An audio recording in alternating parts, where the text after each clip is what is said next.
দর্শক, এই পর্যায়ে জানিয়ে দিচ্ছি আজকের সংবাদপত্রের গুরুত্বপূর্ণ শিরোনাম।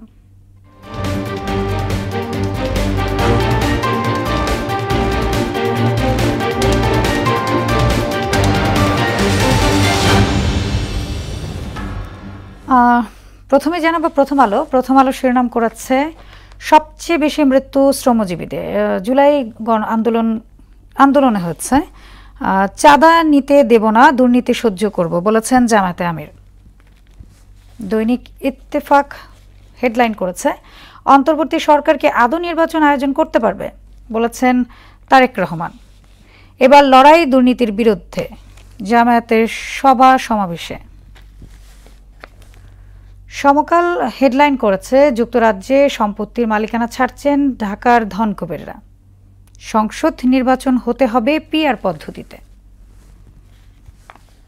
বাংলাদেশ প্রতিদিন হেডলাইন করেছে জামায়াতের বিশাল শোডাউন, চাকরি হারাবে 10 লাখ মানুষ। যুগান্তর হেডলাইন করেছে গণহত্যার দৃশ্যমান বিচারের দাবি, সোহরাওয়ার্দী উদ্যানে সমাবেশে জামায়াত আমির। ভুল সিদ্ধান্তে যেন ফ্যাসিবাদ পুনর্বাসন সুযোগ না পায় Tarique Rahman.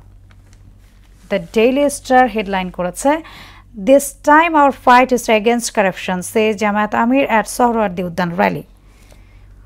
Focus will be on human rights only, says CS office.